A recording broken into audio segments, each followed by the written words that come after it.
This is the BiggerPockets Podcast, show 256.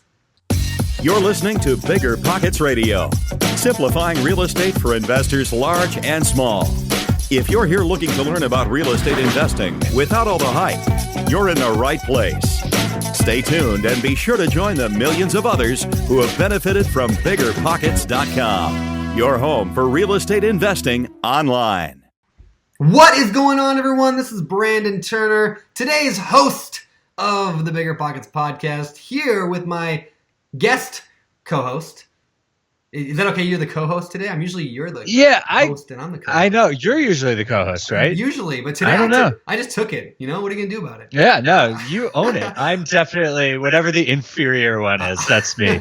I'm the co-host. All right, well, this is Anyway, I'm David Meyer. And I have been, I've done a couple of these, but I think I was sent back down to the minor leagues for a while. Get some training, and I've been called back up to do this one spot start for Josh because he's not able to be here today. Well, good. Well, I'm glad that you're here. I guess up from the minors, if you say that. I thought you were. I thought you had graduated onto sitting in the. Oh yeah, that's what we'll tell people. Yeah. Okay. I'm good. too important now to be hosting the podcast. There you I'm go. off doing crazy things. Well, today was a good episode to have you back on. Today, I thought was actually one of my favorite episodes we've done, and it has I don't want to say nothing to do with real estate, but it's by not a real estate investor, right? But it does have a lot to do with real estate.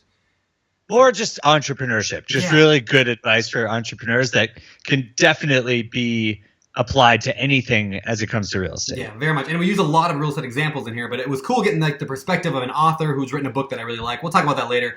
But before we do, let's get to today's quick tip. You want to take it? All right. So today's quick tip is to subscribe to BiggerPockets YouTube channel. If you've not done this before. Why? What? Why would I do that? Why? Why? Because we are pumping out more video than we ever have before. We're actually getting on a schedule where we're probably going to be releasing 3 to 4 videos per week. Now, if you already watched the podcast on YouTube, good for you. That's awesome. If you don't, though, go on there and click subscribe. We have a new series coming out about Airbnb investing. We have a new personal finance show called Low Budget, hosted by yours truly. And we have all sorts of awesome content that's coming out. So if you are interested in learning even more about real estate than you are by listening to this podcast, go to youtube.com/biggerpockets, subscribe, and you will get all the newest content right there for you. That's awesome. Low budget. I've never heard anything about this. What is this show? We've filmed 3 of them. Really? It's low budget because we have no budget and we started it with no idea. But it's me and actually my real estate agent, who's my friend, Andrew Keel. And it's mostly like news and personal finance. So we talk about everything from what Bitcoin does and if there's any impact on real estate investing to the effects of gentrification in real estate investing. And it's only about 12 to 15 minutes, so it's really quick. We talk a little bit. We make fun of each other a lot. So come check it out. It's a good show. That's awesome. I'm excited for that. That's really cool. All right, so today's actually guest comes from, let me back up. Today, back a few weeks ago when we had Tim Ferriss on the podcast, he told a story about how he first heard of BP was through a friend named Jordan Thibodeau, who's a good friend of ours, works at Google. And actually, that's how we ended up getting connected here with our guest today, Eric Barker, because Jordan is a super connector, which you'll hear more about that later today on the show. But basically, Eric Barker has a really humorous, funny blog, Barking Up the Wrong Tree, also a book by the same title that is fantastic. Basically, he presents science-based answers and expert insight on how to be awesome at life. Tons of psychology studies and science that show what actually makes somebody successful. So he's pretty awesome. So with that, I don't know, he's awesome. Just we'll leave it there. He understands what makes people successful and he can back it up. So with that, let's bring him in. Mr. Eric Barker, welcome to the BiggerPockets Podcast. It's good to have you here. It's great to be here. Thanks so much, guys. Yeah, this should be a lot of fun today. So, as we mentioned in the introduction, you are not a real estate investor. And so this is one of those shows that we talk to some of my favorite business authors or people that have written books that I think or that we think can benefit our audience as a whole. And your book really, in a lot of ways, as I was reading through it, I kept going, oh man, it's so good. I highlighted and probably underlined and circled 1,000 things throughout your book. So we're going to go through every one of those in order today. This is going to be Is this a live reading of the book? An audiobook. Yes. Do you have an audiobook version of this as well? By the way. Yes. Okay. Did you record it yourself? Oh, we don't even need to record this. We could just do it. We could No, just play that. I didn't. Okay. Well, today's your I chance. So. Yeah. Okay. Let's start with page 1. All right. So why don't we actually start with a little bit who you are? I mean, who are you? What do you do? Where'd you come from? And how'd you get in this thing called like life? Oh, basically, I went to college and studied philosophy, which really didn't seem to prepare me for much. And I worked in Hollywood for 10 years writing for studios like Disney and Fox, and those weren't transferable skills. And then I worked in video games, didn't have any transferable skills there. And then I started a blog, which doesn't really require any transferable skills. So I was in good shape. But basically, it's like I had bounced around a bit, and I had these big questions because I wasn't exactly sure. I had such an unconventional career, and these old maxims on success didn't seem to spell out. It didn't seem to work out so well for me, and that's honestly where the book came from. I had a lot of questions, and so I started this blog trying to find like what's true, and so I started to go look at scientific research, and on the blog I just started posting, stuff that either confirmed stuff that we all thought or disconfirmed it, and luckily, blog got some attention, and then I really attacked the issue of success directly with the book and started crushing some myths that I found along the way reading all this scientific research. Well, maybe we can start with that. Like, what do you think? What's like probably the largest myth that you think is incorrect about success? Like, what do people everybody assume about what makes somebody successful that just is not true that you know of? I mean, one of the things I talk about in the first chapter is just the issue that it's kind of one size fits all, and it's really not. Basically, a lot of people, it comes down to exercising signature strengths, and in the academic research, that basically means doing stuff you're uniquely good at, and what it comes down to is the issue of finding out what you're good at, and then aligning the environment with that. We all have things we're good at, but you don't necessarily find a place that rewards those. So some people can be in a quote unquote great company or in a great business, but it doesn't utilize what they're good at. Or some people can be good at something, but they haven't found a place where that is. It's aligning what you're good at, with the right environment. And another interesting angle that I found in talking to Harvard Business School professor Gautam Mukunda was this idea of intensifiers. And basically, we're always thinking about, like I said, signature strengths, what you're good at. Intensifiers are qualities that at the mean are negative. So we always think about you got to get rid of those negative qualities. Well, no, actually, in the right context, those negative qualities can be positive. If you're argumentative, you might say, oh my God, and that is terrible for your personal relationships, but you might be a fantastic litigator. You might be stubborn. Okay, well, stubborn can be really bad, but if you're an entrepreneur and you're not stubborn, you're not persistent, you're going to give up. So taking even your negative qualities and saying what context would allow these to be strengths, all these are really, really critical. So I think success comes down to alignment between your unique abilities and an environment that rewards them. Yeah. That's great. I can tell my girlfriend all those negative qualities are actually strengths now. I appreciate that. Well, I'm still working on it. It's a multi-day negotiation. Trust me. I'm still working on that one. I make fun of. I'll talk to you offline about that later. You guys can have a little support group. It's good. I make fun of Josh a lot. I tell him that the reason BiggerPockets, Josh is the CEO of BiggerPockets. Oh, excuse me. Josh is the CEO of BiggerPockets, and so he started BP 15 years ago now, Dave? I think something like that. Anyway, and for the first 10 years, it was just a blog that was struggling. Eric, you built a blog. It takes a while to build up traffic and people there. And Josh, and I say the only reason Josh succeeded, besides being, a smart guy and all that, is he was just stubborn. He's one of the most stubborn people I know. I'm he even has joked that he was too stupid to know he should have quit. So that's that perseverance kind of thing that a lot of entrepreneurs either have or don't have. So do you have any tips on, how can somebody become more perseverant? Is that a word? Am I making that up? Perseverant? It is now. Okay, it good. is now. It is now. Perseverant. How does somebody become more? Perseverance. In the book, I also talk about the issue of grit, because everybody's talking about grit these days. Yep. And I also set up the idea that grit isn't always great. We do need to quit things. But in terms of grit, there are a few things that really do pay off in terms of the research. And the first one is an optimistic attitude, which, everybody kind of promotes, being optimistic. But when you think about it, it's pretty intuitive. If you are enthusiastic and truly believe that things are going to work out, persisting is easier. If you don't think things are going to work out, things seem futile and you stop. But just so I don't sound like a bumper sticker or a T-shirt, there is, research on how do you develop an optimistic attitude. And what it comes down to is what Martin Seligman at University of Pennsylvania calls the 3 Ps, which are basically personal, pervasive, and permanent. And that is, if you see positive things as personal, I'm responsible for them. I did this. Pervasive, hey, this good thing is going to affect all areas of my life. And this good thing is permanent. It's going to keep going on. Those beliefs build optimism. If you see negative things as personal, all my fault. If you see negative things as pervasive, this bad thing's going to affect every area of my life and it's permanent. This negative quality I have is going to just keep on. Then you're going to tend down. So basically, it's listening to that self-talk in your head. We all say 300 to 1,000 words to ourselves every minute. And basically taking those negative 3 Ps and questioning them.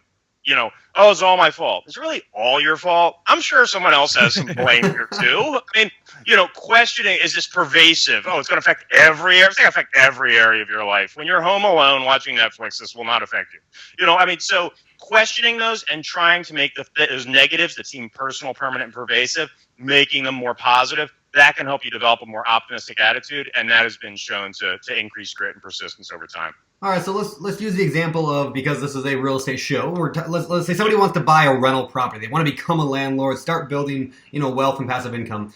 Most people that I know, though, that get into real estate, that try to start investing, I would say the majority, if not the vast majority, quit. They stop at some point. So now we want to encourage them to do more. So the 3 Ps were, again, it was personal, right? Yep. So in other words, like, is it like they can do it? Like, I believe I can do it? Or, what I've done so far has got me here? Yeah. Basically, it's like people want to see the positive things as personal and the negative things as less personal. Okay. In that if you achieve something, I am responsible for this. I did something good. And when negative things happen, to be able to believe that, at least in part, hey, it's random chance, it happens. It's not my fault. Now, again, you have to be careful of going into utter delusion, but it's like, if you want to persist to believe, that everything that's negative is your fault, you're not going to last really long. So you have to try to say to yourself, if things don't go right, hey, there's an element of luck here. Other people are involved. I can do this. Fascinating. Well, it sounds, Brandon, I totally agree that people do quit. And I think people, like what you're saying, Eric, is that people need to take responsibility and be proud of the steps that they take, incremental as they may be. Even if you haven't bought that property yet, maybe you're proud of yourself for going out there and analyzing 10 deals or learning something about real estate. Take responsibility and be proud that you are moving towards that goal. You don't have to only see that final thing as success. No, you're absolutely right. Teresa Amabile did research on. She's a professor at Harvard. She did research that basically showed the single most motivating thing is a feeling of progress. If people feel like, hey, I took that step, I learned something, I analyzed those deals, I did this. When you stop feeling like you're making progress, that's actually what leads to true burnout. And when you feel like you are making progress, that's what is the most motivating thing. I mean, when you look at, the best example is video games. It's like you get that little thing, you score another point, you pass another level, and that's why people get addicted. And your taxes do not feel like that. It feels futile, and it feels like it's never going to end, and you don't feel like you've achieved anything. And then it costs you money. That makes a lot of sense. So progress. So let's go back again to the real estate analogy here. So you got somebody who's wanting to buy rental properties, and so if every day they're just sitting around thinking about it or listening to maybe a podcast on it, but they're not making progress forward, that's likely why they're not moving, right? They're not moving forward. They're going to get burned out. They're going to quit, right? So instead, we make little steps of progress. So maybe, like Dave said, you're analyzing some deals. You can be proud of that. You just did that. And then maybe you went and found a real estate agent, or you went and took the next step there, or you went and looked at a property in person. Like, each step kind of gets you a little bit further. I mean, am I thinking about this correctly? Yeah, absolutely. I mean, what's really critical in terms of getting stuff done like that is in terms of making it a habit, because it's really hard to motivate yourself to always get up and do something, as opposed to if something's habitual, if it's part of your routine, then you don't have to think about it. It doesn't require that level of effort. And exactly what you're saying is kind of that incremental, small approach is critical, because BJ Fogg does behavior research at Stanford. And what he talks about in terms of building habits, which I just think is brilliant, is he talks about minimum viable effort. Basically, it's like do the absolute minimum, because the important thing about a habit is consistency. Yep. So don't worry about how much you're doing at first. Just worry that you're doing it every day. So he'll say stuff like, you want to floss your teeth more? Floss one tooth. One tooth, yep. Floss one tooth. Because if you can't do that, you've got bigger problems. It's like you make the bar so low that you are going to, there's no excuse for not doing it. You're going to beat yourself up. You can floss one tooth. You do that for a week, great. Floss two teeth. I mean, just, it's like you can't close a deal just yet. Okay, analyze a deal. Analyze one deal, analyze two deals. Okay, so what do you need to do next? It's just setting up that little minimum viable effort and then increasing it as you go. That's one of the other things I talk about in terms of building grit and persistence is making things a game. Because like we were saying, games are addictive. Yep. And that feeling of progress, that feeling of that next achievement, those things are critical. They help to build habits. Habits make things easier. And then the next thing you know, you're making progress and you're really not even having to think about it. That's funny. I mean, I use that app on my phone, MyFitnessPal. You use that thing at all? Like, you track your calories, and every day it's like, hey, you logged in for 18 days in a row, and I'm like, oh, I gotta get 19. They've gamified that program so well that I've got to do it. I can't skip a day, and so that's great. Metrics are critical. Has your research? Have you uncovered anything about accountability? Because I know I've read a bit about telling other people about your goals or having some external validation of your progress actually being helpful to achieving a goal. That's a really interesting area, because it can be super powerful. You just have to be careful about how you do it. In terms of telling people about your dreams and your aspirations, bad idea, because our brains can't really tell the difference. We're not so good at telling the difference between internal reality and external reality. That's why movies are so exciting, because you don't perceive them as stuff on a screen. If you said, "Oh, those are just pixels on a screen," it wouldn't be exciting. On the other hand, if you actually create external accountability, that can be incredibly motivating. So one of the thing I recommend to most people in terms of ultimate solution for procrastination is basically take $100.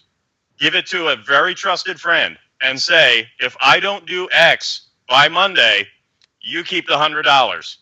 If that doesn't work, give your friend $200. Keep upping it. Trust me, you will. And in fact, there's a website. I think it's called stick.com. Yeah, Stick, STIC. There you go. STICKK. KK, yep. Wait, they take it to another level. Yeah. Basically, they will charge your credit card the amount. They'll refund it if you do the thing. And they will donate that to the opposite political party or to a group. My God, that's amazing. That's what's critical. What's critical, though, is you give the money up front. You have to be behind the eight ball. Yeah. Not, I'll give you 100 on Monday. It's, no, I already gave you the 100. If I want it back, I got to do what I said I'm going to do.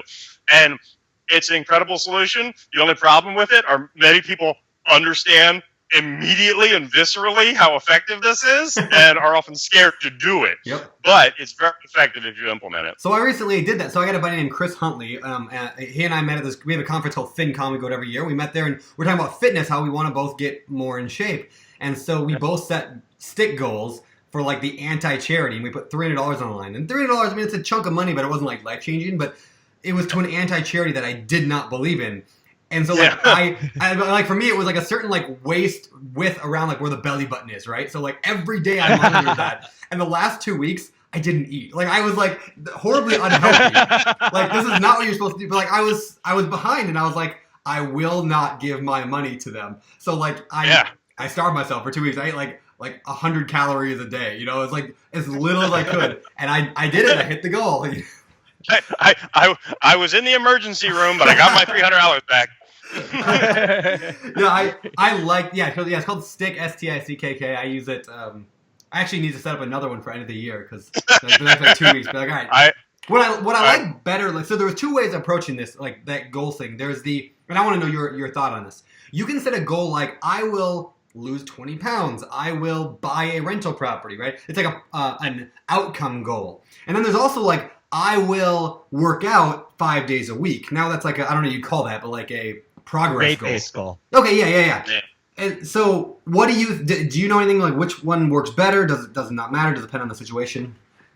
I mean, in the end, it's generally better to set up systems as opposed to goals, because in the end you can control what you do. You can't necessarily control outcomes. Yep. So, a student can control how long they study. They cannot guarantee they'll get an A. You cannot guarantee that you will win the gold medal at the Olympics, but you can control how much you train. Yep. So in the end, over the long term, and not only that, what can happen with a lot of goals? I'm going to lose 20 pounds. I lost the 20 pounds. Now I gain it back. Yes. So to set up a system is I'm going to monitor my calories every day. I'm going to work out every day. That's something that's consistent that, you won't guarantee results, but it will definitely guarantee progress if you stick with it, versus setting a hard goal you may or may not be able to achieve, and then you need to make sure you set another goal to maintain it. So in the end, systems, habits, and then once it becomes a habit versus this all-out sprint to achieve something, which that can probably then quickly undo, it's better to set habits and systems. So that's exactly what happened to me when I lost that weight over those 2-week period, right? Like I went off carbs, I went off everything, and I did it. And within like a month or 3 weeks, I was right back to where I had started, like the entire challenge, 3 months earlier.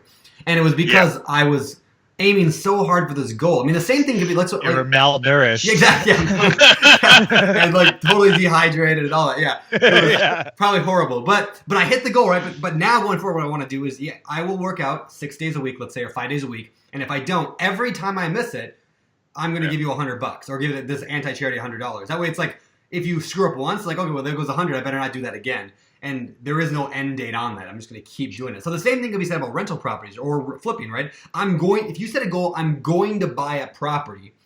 The chances are you could probably buy a property. You might overpay for one. You might buy one you should have never bought. You might make no money on the back end. But your goal said you were going to buy one.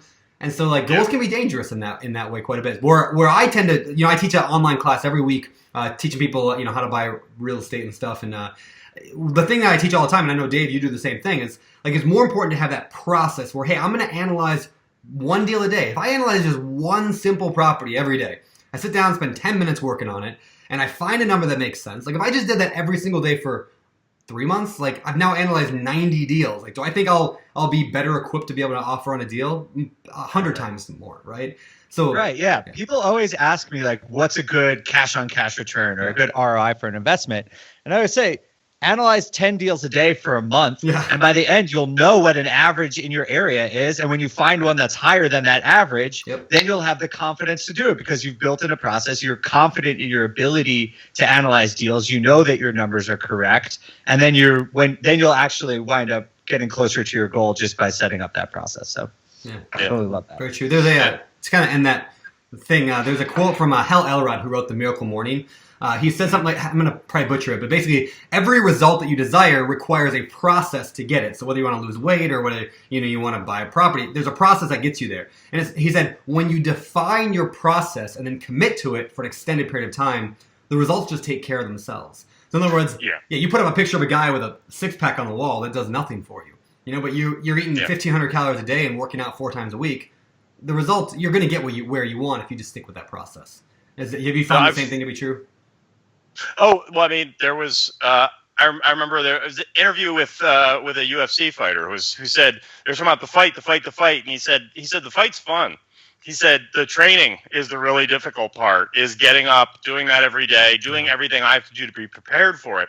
That's difficult. That's taxing. He's like, what happens when I eventually step into the octagon and compete?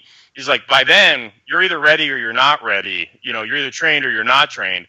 So I agree. It's like that process, the system. It's like the result will come as a result of all the day-to-day process you've been engaging in. Well, and one of the things that's hard then about that is that, like to go back to the octagon example, like the UFC fighting, you get all the fanfare, the excitement about the fight. but nobody's out there cheering you on when you get up at 5 a.m. to go to the gym to work out and have a hard work. Like, nobody's cheering you. So, like, you don't get that immediate feedback. And that's why, again, it's hard to have that process because nobody's cheering you on then. You don't get the reward. No, but in a way that's good, because if we get the rewards too early, people tend to slack off. You if you're looking just for the reward, you get it too soon. It's like we tend to. There's research by Gabriel Ettingen did research on it at NYU in terms of that issue of when we share our dreams, our goals, our everything. Then if we get rewarded for it, then our brains almost feel like we've done it, as opposed to summoning the motivation to follow through. So the people you hear who, and perhaps in real estate, who talk about doing it, talk about this, talk about that, and then never follow through because they're getting their dessert before they've eaten their vegetables. Yeah. It's like that's kind of the thing. So it's important, to just put the day-to-day work in the trenches, and then magically, the results appear, after a period of time of consistent effort.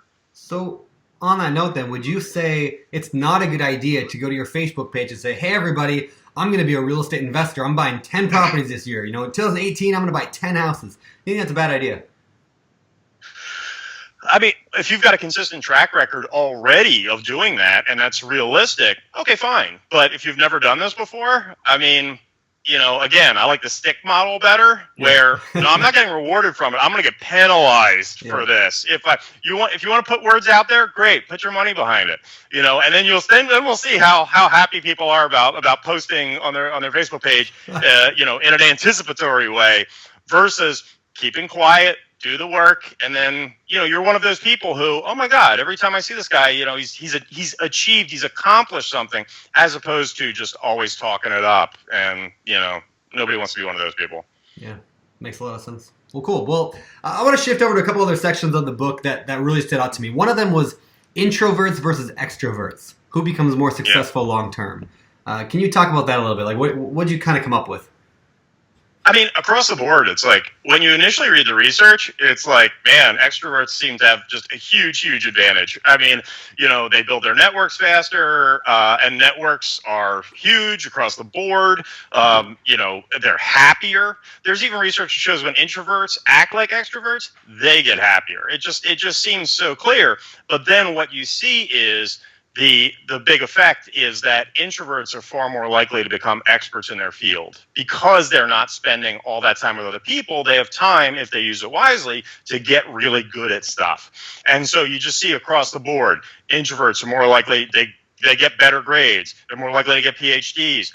A surprising number of high achieving athletes are introverts because, again, shooting those free throws into late at night, staying in the batting cage instead of going to a party, all of those things are really critical. So again, it depends on what your strength is, because some people are at the margin. A lot of people are what are called ambiverts. They're in the middle. They're a little bit of both.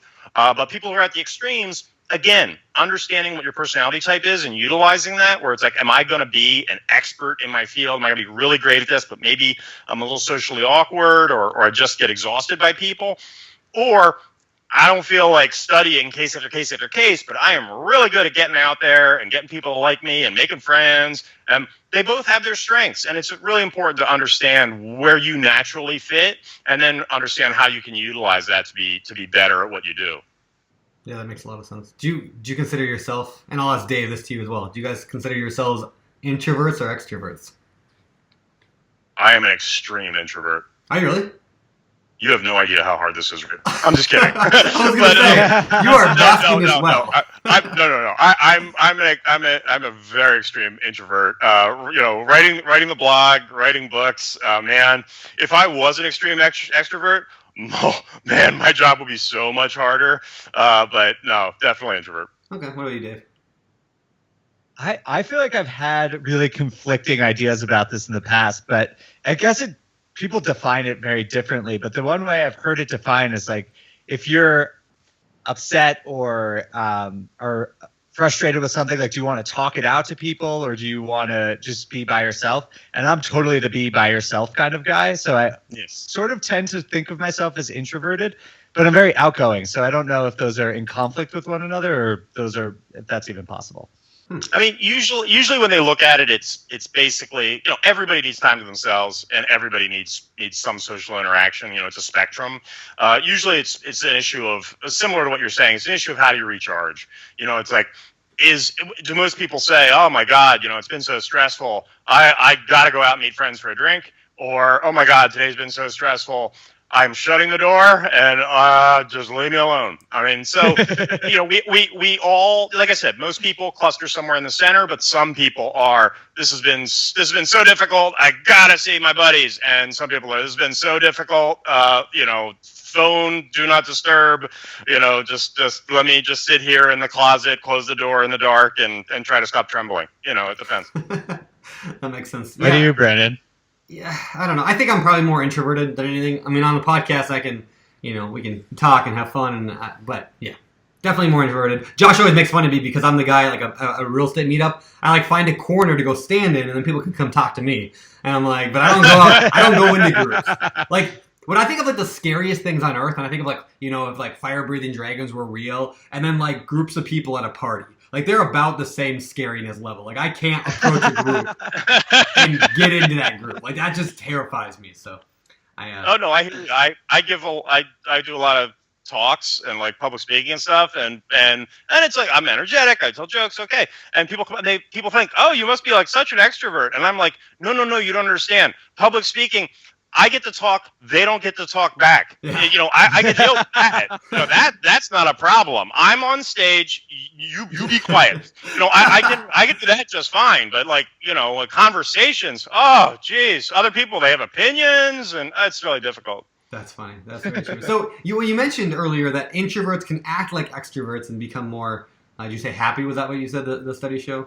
It actually shows. I mean, one of the most demonstrated effects in social science research is that extroverts are happier, on average, and introverts, when they act like extroverts, are happier. Introverts might be underestimating how much social time they need, but on the flip side, you just see these kind of balances. A lot of the myths that we have around introverts and extroverts, we have a lot of inaccurate beliefs. Like, for instance, with leadership, people believe, oh, you got to be extroverted, and that depends. With a less motivated group of people, extroverts are great leaders because they get out there, they talk to people, they energize them, they stay on top of them. It's great. With a team of self-motivated A players, introverts are much better leaders because they'll give direction, they do this, they keep it short, they get the hell out of the way, they're better listeners. So that actually works. So again, it depends upon, the group. And, introversion does not necessarily mean shyness. Someone can have a very dominant personality, but not really enjoy extended amounts of social interaction. So, there's a lot of myths we have surrounding it. It's just a matter of really understanding your personality type and then leveraging it, to the best effect. Makes sense. So we've talked a little bit about happiness. You just touched on it, and goal setting. In your research, I was just checking out your blog this morning. It seems like you have a lot of topics about what goals are actually worth pursuing. I was wondering if you could say a little bit about that. I mean, you be more specific, because I think it depends upon. Yeah, it's just I saw a couple of articles that were saying what actually make people happy, and that they're sometimes contrarian in nature, that they aren't what you would normally think are the things that actually make people happy. Yeah, I mean, people usually think it's money and financial success are going to bring happiness. Money and financial success is a great defense in the sense of it reduces problems. You don't have as much downside. However, the biggest results in terms of happiness typically come from relationships with people. Now, again, that doesn't necessarily mean extroversion, but emotional intimacy, be that with a partner, with friends, is emotional intimacy, closeness, and, gratitude, is huge. Feeling grateful, takes us out of that loop of, I have to have more, what am I going to do next? Do I have enough? Am I measuring up? Versus feeling really thrilled with what you do have, appreciating what you do have, and showing gratitude to other people, huge benefits, in terms of happiness. I mean, one of the simplest and most replicated studies over and over again on happiness is before you go to bed at night, just having a piece of paper and a pen by the bed and just writing down 3 things that were good that happened to you that day. Something as simple as that. That way you don't take it for granted. Every day you're thinking about, it's like the principle of advertising where people need to see something 7 times before they do it. Just keeping the good things top of mind is really critical, because otherwise we tend to take good things for granted and only focus on the bad things. I'll see that on comments on my blog on social media. 99 people will say fantastic things. 1 person will tell me I'm an idiot. And the result in my head is, well, I guess I'm an idiot. So I mean, you have to take the time to keep those good things top of mind, show gratitude, be close to people. And not only does that increase happiness, but there's some really fascinating, what they call longitudinal studies, where they follow people for their entire lives. So like the Grant study at Harvard literally followed a class of men from like the 1930s. The study's still ongoing. Some of the men are in their 90s. And so rather than just seeing like, oh, we did X, and then 4 weeks later, these college undergrads were happier. This is something where they did X when they were 18. We saw their personality when they're 18. This is how it affected them 4 weeks later. This is how it affected them middle age. And this is how it affected them longer in life. And just what you see is that ability to having close relationships with people was just across the board. Not only did it increase happiness, but it actually also increased success metrics. Those people did better. They got along with others. They formed collaborations. They just across the board. That was really critical. So relationships are something to really think about, both in business and in personal lives. That makes a lot of sense. Well, so I wanted to talk a little bit about networking, and you made a line in the book that said some kind of joke about like, let's stop saying the word networking, call it making friends, I think is what you said. Because when I read that, I was like, oh my gosh, that sounds so much easier. Like in the past, I was like I gotta go network and I gotta get the stupid business card, and like, I don't know, it felt like weird and like, but I'm like, oh, anybody can go make friends and chat. Anyway, I want to talk about that a little bit, about how do we network? How do we make friends? I mean, there's a number of things, but what's really funny is when you read the really good networking advice or advice on how to connect with people, what you see is that it all is just like making friends. Yeah. It's just like, it's like being nice to people. I mean, people ask, hey, we have this in common. It's like, no, it's called making friends. But when you break it out into contacts, it's like, yeah, it's great. If you got 1 million contacts and no friends, I mean, if you need to go to the hospital at 2:00 in the morning, your contacts are not going to help you.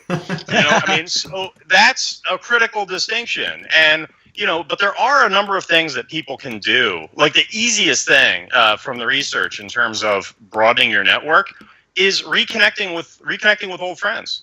You already know them. You don't even have to build a relationship. There's all those people on Facebook or LinkedIn that you know them. You were friends for a while. You lost contact. You haven't talked in 5 years. Send them an email. Hey, there's a source of potential contacts, networks. They can introduce you to more friends.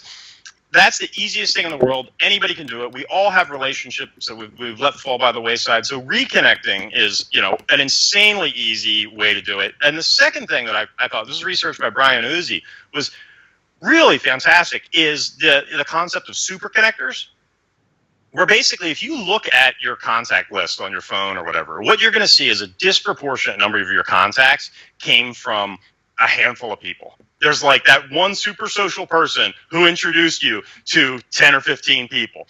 And you're just going to see that there's these clusters. Okay, well, those super connectors, if you only have a short period of time to devote to that awful word networking, or to the better phrase, making friends, reconnect with those super connectors, those people who are the hub of every network. They know everybody. That's a great way to get started, because those are the people who know everybody. Yep. So you'll get disproportionate results from talking to those super connectors. So when I read that, I actually went and did that. I wrote down like everybody. I started like jotting out everybody I knew and like people. And sure enough, there's like 3 people in my life who like most people I know because of those 3 people somehow. And then interesting enough, those 3 people actually all knew each other as well. Which like tells you there's something about that. I don't know. There's some deeper study you can do there someday. But how did you meet those 3 people? Yeah. Say what? Where did I meet them? How'd you meet those 3 people? Online. Most people online. Like in various communities. Cool. Like for example, one of the guys is Noah Kagan. Like Noah's introduced me to like 50 different people. I don't know. Now know. Okay, yeah, you know Noah exactly. Like Noah is a super connector, and everybody knows Noah. I don't know, and he's one of those guys. I mean, he's been on the podcast here. He's one of those guys that's very happy to like. Oh yeah, you need to know this guy. Hey, meet this guy. You know, like I mean, yeah, Noah Kagan. I became friends with him, which then led to. I don't know. Tim Ferriss was on our show because of that connection. Ryan Holiday was on because of that connection. Like Ryan as well. Yeah, just kind of. That would be really interesting to check out on BiggerPockets, Brandon. That would be fun to see if we could figure that out, because so much of what we do is create a community where people connect, and we could see who's doing the most connections and if there are like super connectors on the site. That's funny. That's a really interesting thing. Anybody we've ever met, it always comes back to Gary. Gary introduces everybody. This is Gary. So just meet Gary. Gary will solve all your problems. What's funny is there's another study that it's illustrative, but more important, I think it makes people feel better.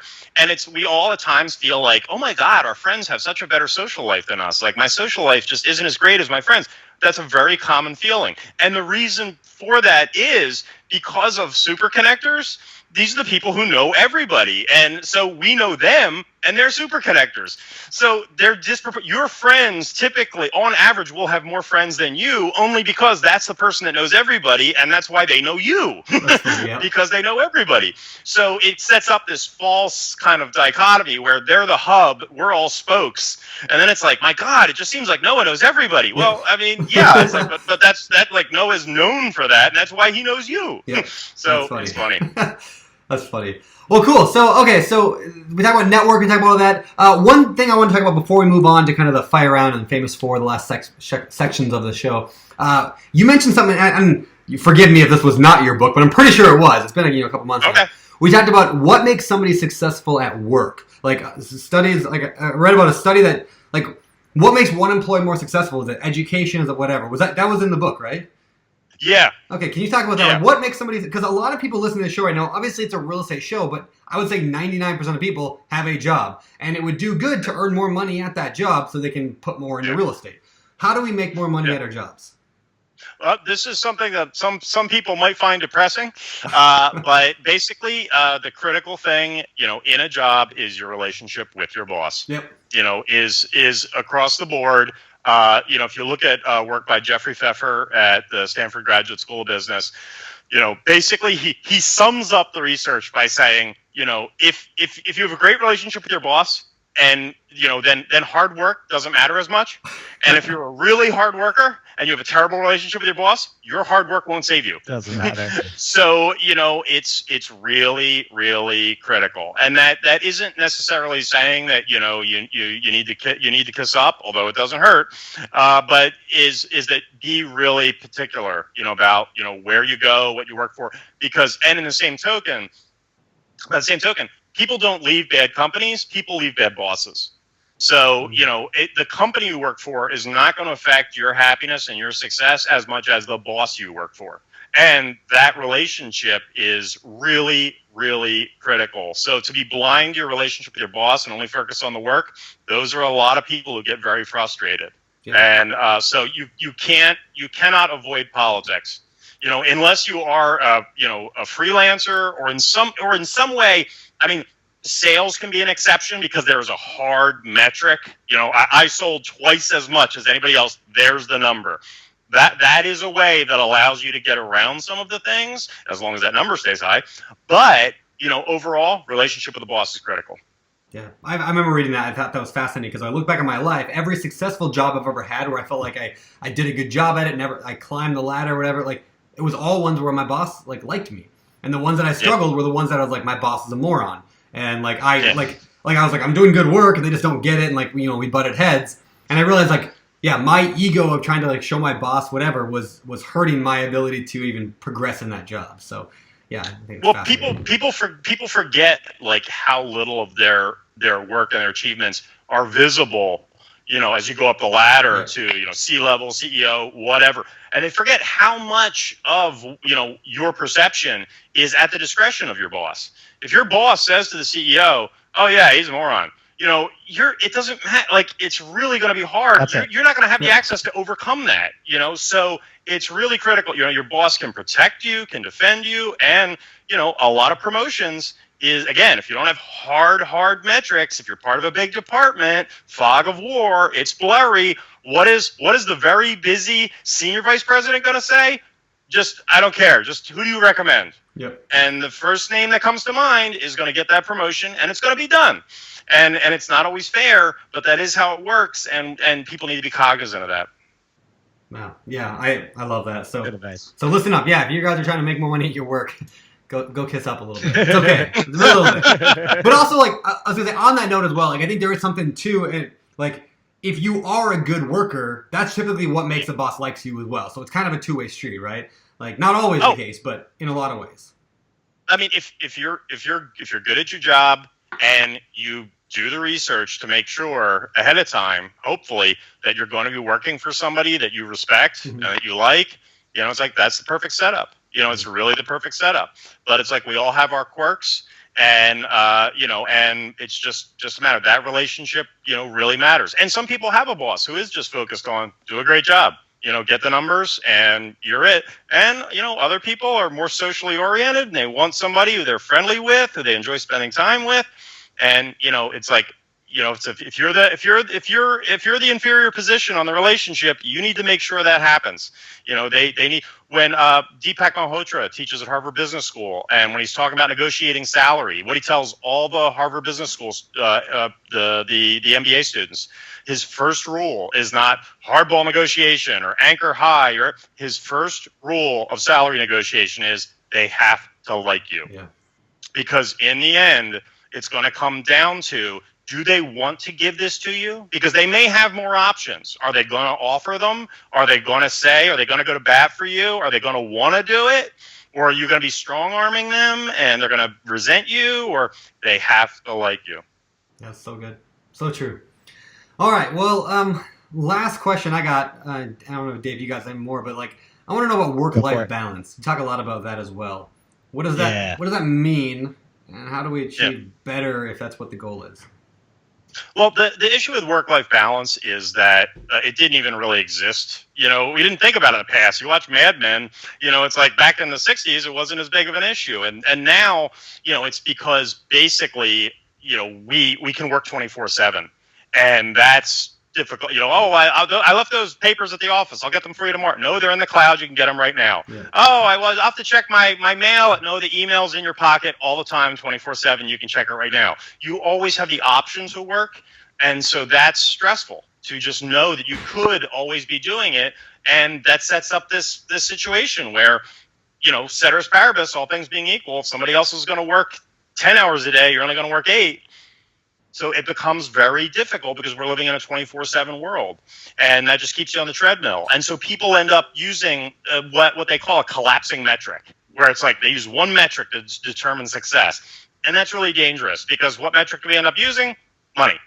And it's just make the number go up. And that doesn't take into account all the other things in life that we all want, like happiness, relationships, not dying. There's a lot of things that you need to think about.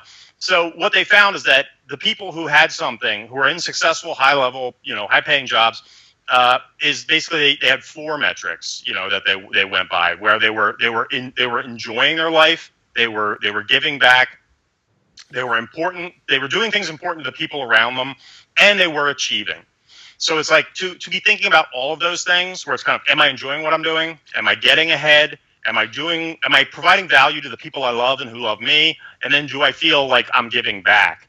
When people if you look at your calendar, you can kind of see, like, how many hours am I enjoying? How many hours am I achieving? How many hours am I providing value to the people around me? How many hours do I feel like I'm giving back?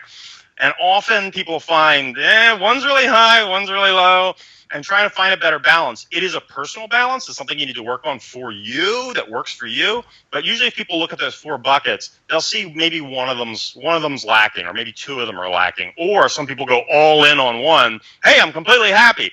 I'm also unemployed. Or I'm achieving so much and I hate my job. And, so it's really finding that balance. But in the end, the onus, and this is the shift in the 21st century, the onus is on us because the office never closes. The doors don't close at 5 p.m. anymore. So you kind of need to draw a line in the sand for yourself. And that can be really difficult because people want to say, oh, well, I'd love to work harder, but I can't. It's like, no, you always can. And that's the hard part. So it's a matter of drawing a line for yourself that you're comfortable with. Yeah. I think it's especially hard too for entrepreneurs because it's so much of it falls to you because it's just you, especially when you're just starting or if you're a real estate investor. So both of you, obviously entrepreneurial, curious if either of you have any tricks or tips that you use to try and maintain that balance. I mean, that's a really critical issue. One of the biggest ironies for me was, the work-life balance is the final chapter in my book, and I'm just killing myself to get this done. And I'm like, I am writing about work-life balance, and I am grossly overworking. This is not. Luckily, this is not like my book is not like my personal story because then I'd be a total hypocrite. It's more. I'm presenting the research. Do as I say, not what I do. It's like you're realizing that. But no, that is really critical because as an entrepreneur, it's not like there's nobody else, and that's why entrepreneurs do have to work harder, but it's a matter again of kind of drawing lines for yourself, which in some ways, can be healthier in the sense of you don't have anybody else telling you, or you don't have any other standards, but you do have to draw a line for yourself.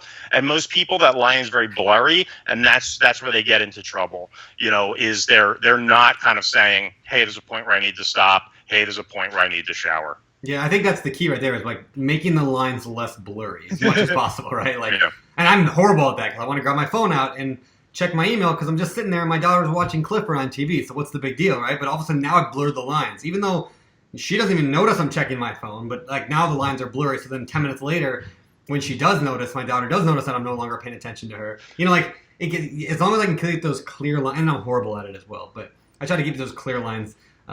The other thing that I do a lot in the book, The One Thing, Gary Keller and Jay Papasan, they talk about work-life balancing. They have ing on the end of that. And they say it's not. There's no such thing as that. You're never going to be in the middle. There's never going to be like a balance. It's a balancing act all the time. So what I tend to do is if I see myself going way too far one way for a while, I'll push back the other way as much as possible. Yeah. Mainly what I mean by that, if I'm working a lot, I'll take a week off.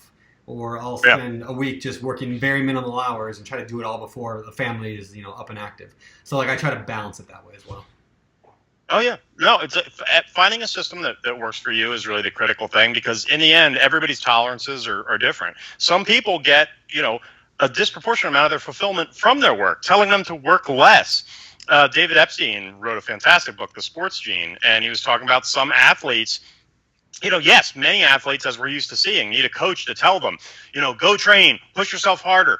But there also exists the other side. There are some athletes who the coach needs to tell them, you need to rest, okay? Like, they will keep going. They're like sled dogs. They will keep going until they die. And they need somebody to say, you need to stop. You need to chill. So, it is individual, but it's a matter of kind of like setting boundaries and then adjusting them, incrementally kind of setting, but most people don't set them. And so then it's like people get into really bad habit loops where it's like, oh, things went pretty good today. I can stop early. Things went bad today. I'm going to work twice as hard, which in many situations is the reverse of what you want to do. It's like things are good. Well, then keep going, and things are bad. You know what? Maybe this part of the business isn't working out. I should stop that altogether and double down on the things which are working and push harder on the days which are good. So, it's a matter of setting lines for yourself and in pencil and realizing I'm going to move them, but you have to draw the lines in the first place. Yeah, I love that. Love it. All right, well, let's shift gears and head over to the next segment of the show, which we lovingly call our Fire Round. It's time for the Fire Round.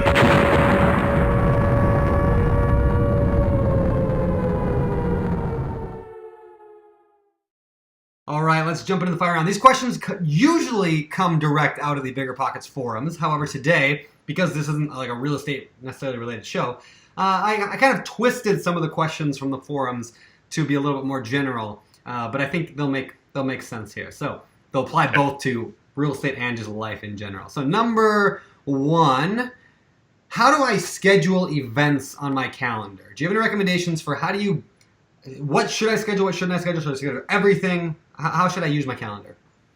Schedule everything.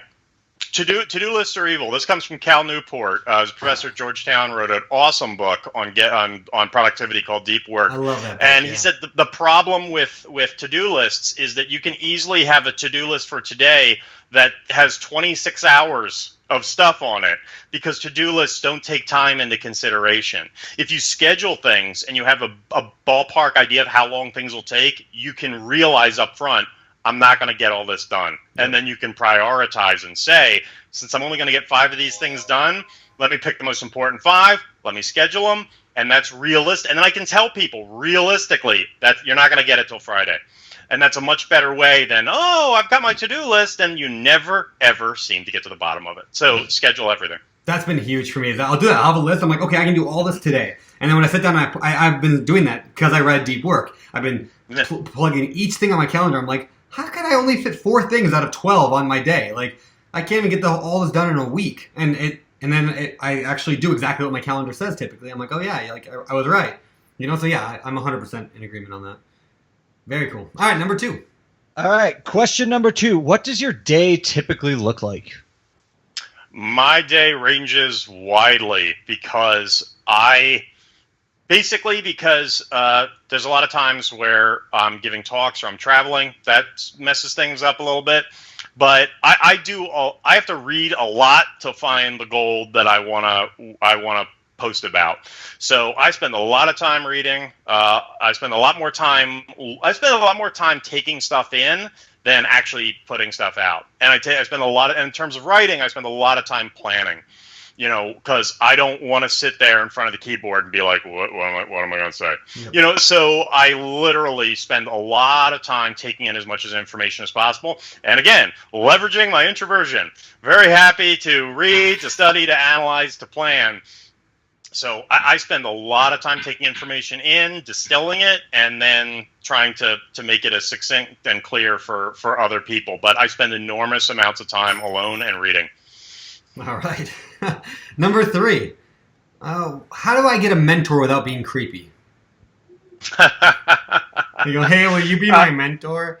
I get a lot of those emails. Yep. I mean, the first thing to do is to study them as much as possible, and know their stuff, know them, and the next thing you want to do is. No, you don't have to reveal that you've done that. It definitely sounds creepy, and you should only follow them around for a few weeks. But we'll look through a couple windows, their habits, their movements. But the best way to alienate a potential mentor is to ask them a question that they've been asked 10,000 times, or to ask them a question which is easily available. They could Google themselves. But to ask them a question that's interesting, to asking questions is really critical. Keeping it short, appreciating their time. Asking them a question that's interesting, and also showing the homework you've done is critical. Yeah. Is just basically if you say, hey, how do I get happier? If somebody sends me that, it's like, I got 1,000 articles about happiness. Why do you need, you don't need Arnold Schwarzenegger to show you how to lift weights. It's like, that's basic stuff. If you say though, hey, I read Seligman's book on this and I had a couple questions on that. So then I went over and looked at Sonia Lubomirsky's research. She teaches at Riverside. That answers some of my questions. But then I thought about this. And then when I looked at some of the stuff on your website, it didn't seem directly addressed. So I asked, that's the person I'm going to reply to. Because they exhausted every possibility, and they're only coming to me with something that, really, it's like, okay, wow, holy crap, like, you did your homework. I appreciate that. You're not wasting my time. I appreciate that. You asked a smart question, which is making me think and making me curious. I appreciate that. And then, following up, but you don't ask somebody to marry you on the first date, and you don't ask somebody to be your mentor on a first email. But there are so many people I've become friends with through my blog because we communicated, we talked, they said something interesting, I said something interesting. And again, most of stuff, any kind of relationship, usually develops organically. So don't try and make it into an arranged marriage. It shouldn't be. So really do your homework, get to know it, ask interesting questions. Don't waste anybody's time. If I can translate that for a minute to real estate investing, a lot of new real estate investors want to find a mentor. And I think a lot of that is because they want somebody to tell them exactly what to do step by step because they're, I don't know, lazy maybe isn't the right word, but maybe it is. They just don't want to go out and do it on their own, or they're scared, right? So, but to exactly what you just said there, the people who I've helped the most have emailed me or called me or whatever and said, hey, I'm looking at a property at this neighborhood, this street, here's the address. I talked to the agent and a property manager, they said this about it. I'm wondering your opinion of that neighborhood. I mean, why would I not respond to that? Of course, I'll be like, yeah, I think that neighborhood's scary. I would stay away from that. And then now we've got a relationship. They can ask me another question. Well, what about this one? And hey, maybe you want to get some, lunch sometime. Now I'm much more open to going out to lunch with them because now they've done their research homework. Yeah, 1,000%. So very cool. No, and I mean when somebody knows, like what I'm interested in, they send me an article, just a link. And it's like, hey, here's something. And I go, wow, this person really knows, like they know what I've covered, what I haven't covered, and here's something at the edge. Because it's really easy to buy somebody a bad gift and demonstrate to them, I have no idea what you like. Yep. And it's really hard where somebody gets you something perfect, gets you a great gift, and you're like, holy cow, this is amazing. In that same way, you just have to imagine all the other people that are emailing. Whoever you want to be your mentor is probably somebody successful. There's probably a lot of people who want them to be their mentor. You want to stand out. And if you're asking the same questions, doing the same stuff, not doing your homework, you are going to fall into that very large bucket versus doing something which says, I've done my homework. I am ready to be a Jedi. Look, I've done my work. Teach me, great one. It's like when somebody has done that, you want to help them because those people are rare. And then you're open to spending that time because those people are so rare. There you go. Awesome. Right. Great advice. All right, last one. What is the best way to overcome fear of something new? The best way to overcome fear of something new, is at first step would be just learn about as much about it as possible. Just understanding, here's how it works. Here's the ins and outs. Don't go into it blind. Talk to people, read stuff on it, study it, understand it. We're not as afraid of things that we understand well. Initially there's still a rational fear.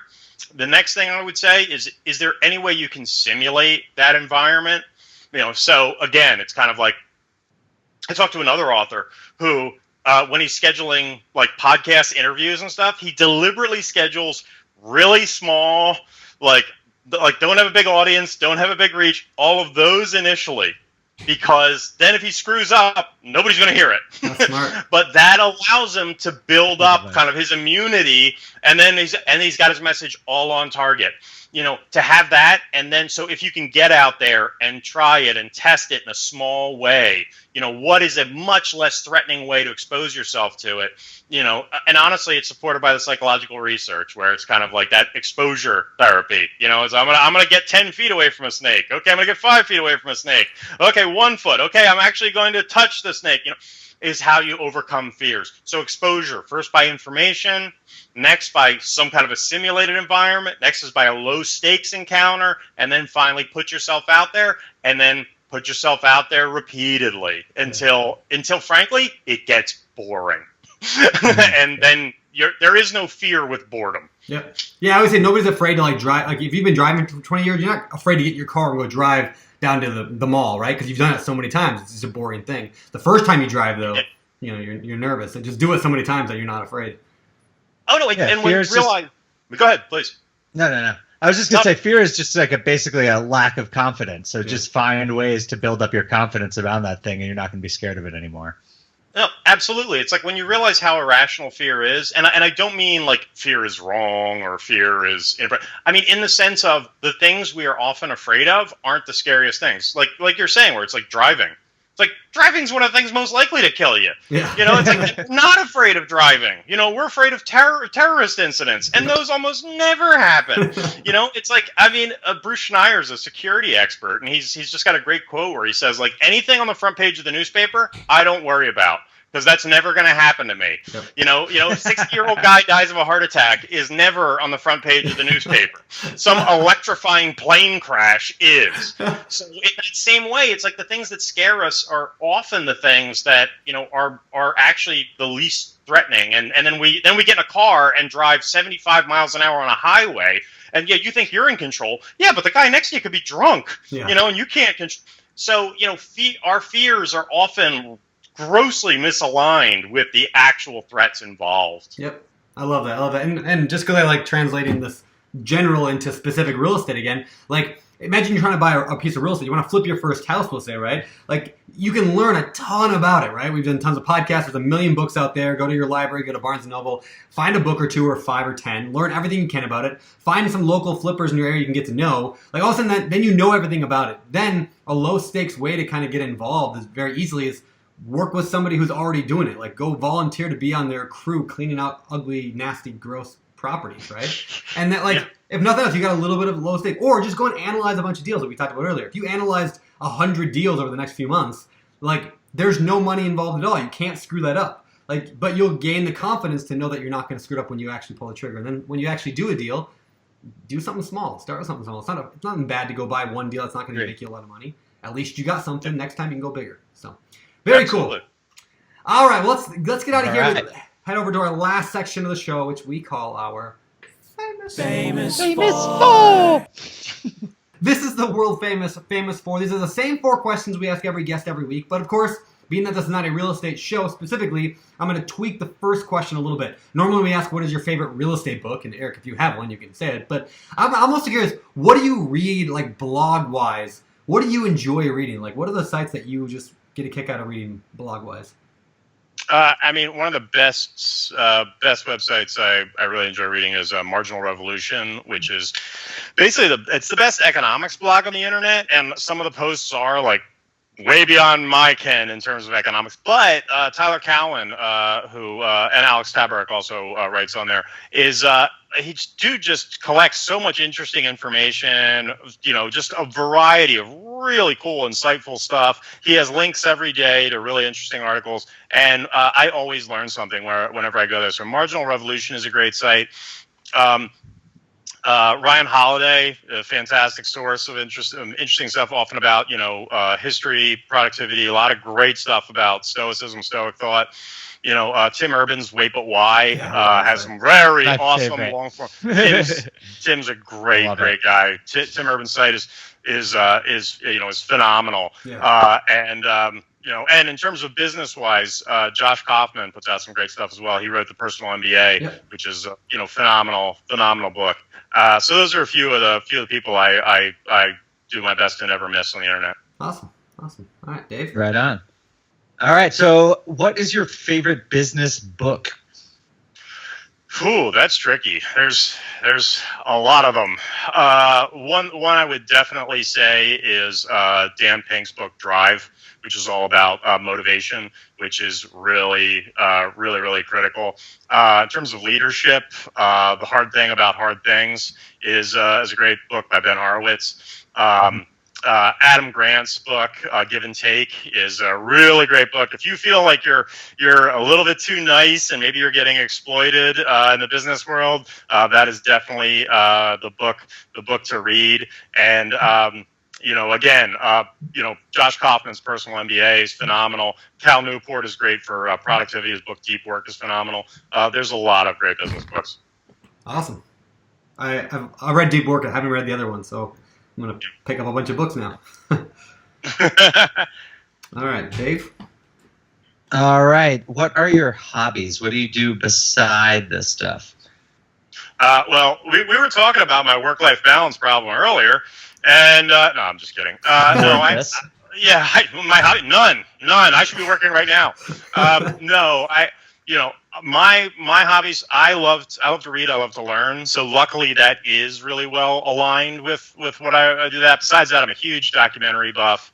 Love good documentaries, and I spend a lot of time at the gym. That way I burn off all of this stress, which is constantly accumulating. But no, so basically going to the gym, spending time with friends, and I love to read. And yeah, documentaries. I still have not gotten to Ken Burns' Vietnam, which is like 18 parts. Oh, how was it? Long. It's good. I was just really hungover one day, so I just watched it for like 6 hours. It's a perfect thing to watch. I'm not moving for a day, and this will take just all day. Plant myself on the couch and just watch this for a really long time. There you go, man. All right, so on that note, before I move to the last question, just two very serious questions. Number one, what do you bench? You're a gym guy, apparently. What do you bench? And while you're thinking of that, the second question was, what was I going to ask? Oh yeah, favorite documentary. Oh, geez, favorite documentary. I would have to give that. A lot of thought. I can tell you some recent ones. Sure. I absolutely loved. Icarus, which is a Netflix original, is phenomenal. The Armstrong Lie is phenomenal. Command and Control was a PBS documentary. It was really great. The Bomb was a great one on PBS. There's a lot of them. I don't know off the top of my head, but any of those is gold. Man, I don't watch any documentaries ever, so I'll have to check some of those out. Okay.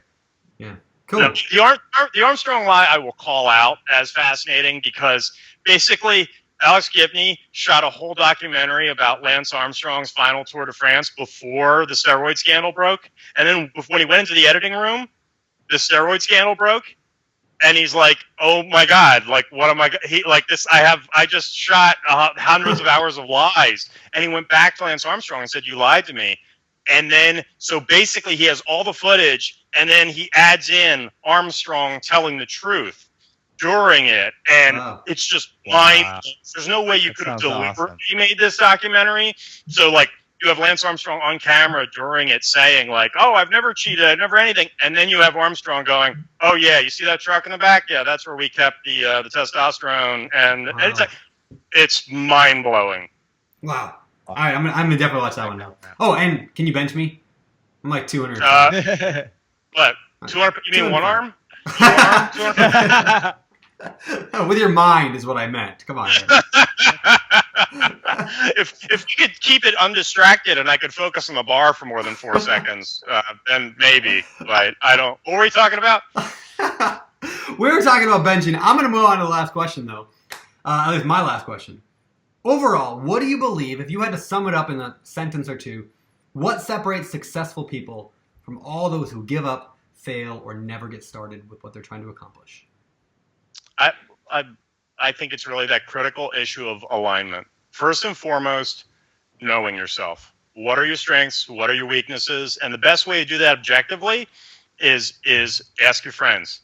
They know you better than you know you very often. I've done this, and if you can do it anonymously, even better. So if you have a friend, send like a 4-question survey to 5 of your best friends, and then they respond to the one friend who strips all the names off the answers, so they can be anonymous, and you don't know who said what. You will get some very objective feedback about what you're knowing your strengths, knowing your weaknesses, and then quote unquote, as Boris Groysberg, Harvard Business School says, pick the right pond. So I know these are my strengths. Here's a company, here's a field, here's a role that rewards those. Yeah. So, you could be the best drummer in the world. That's not going to help you if you work for Apple. Apple does not big on drumming. And on the other hand, hey, if you are the greatest, if you're great at statistics, then hey, fantastic. Maybe you should look at a job in econometrics, or you should look at all the jobs in marketing these days require that. What companies, what roles value those strengths? And like I said, with intensifiers, value your weaknesses. I'm argumentative. Okay, great. Be a litigator. I am stubborn as hell. Okay, great. Be an entrepreneur. So really, it's a matter of know thyself, honestly, and then pick the right pond. The alignment between those two, I believe that leads to success in almost any area. I love it. Great. All right, Dave, want to take us out? All right, where can people find more about you? My book is Barking Up the Wrong Tree. It's a Wall Street Journal bestseller. You can find it on Amazon or any bookstore, Barnes & Noble, iTunes. And my blog has a really difficult to pronounce URL. So if you just Google Barking Up the Wrong Tree blog or Google my name, Eric Barker, that will take you to the website. And the best way to follow what I'm doing is I send out a weekly email every Sunday with my latest blog post, and that's the best way to kind of keep up with the research I'm looking at. Everything there is evidence-backed. I either look at research, talk to experts, and talk about how to improve in every area of life. And I try not to make it boring. Awesome. I like it. All right. Well, Eric, thank you so much for being here today. This was a lot of fun. And I look forward to everybody else getting to read your book as well because it was fantastic. So thanks for being here. Thanks so much. It was great to be here, guys. Thank you so much. Awesome. Thanks, man. Bye. All right, big thanks to Eric for coming on the show today. That was pretty awesome, wasn't it, Dave? Yeah, I really liked it. He's a funny dude. Yeah. And I learned a lot. I really enjoyed it. Yeah, it's funny because he says he's an introvert, but it's like a lot of introverts are actually pretty funny. But, Yeah, and I wouldn't have guessed that when you asked that question. I thought he was going to say extrovert. Me He too. even made a joke about being an introvert. So Yeah. I don't know. Maybe my understanding of what's an introvert and what's an extrovert is completely off. Yeah, maybe it's one of those things that's like a label that we attach that there is no such thing. Like, I'm a millennial. I don't really like labels, which is anyway. So anyway, all right. So Exactly. yeah, I don't know. Yeah, very, very cool. I thought it was great. Yeah, I think it was a lot of stuff, not just about real estate investing. Obviously, there's great information in there if you're looking to get started and how to make progress every single day towards working towards your goal. But I just thought the conversation about work-life balance and how to, have goals that are not just financial was really interesting, and it will help you become a better investor as well. Like if you have a well-balanced life, you're going to be able to stay at it longer. You're going to be happier while you're doing it and probably more likely to be successful. That's true. And are you going to do any stick goals? Those the donate money to anti-charity?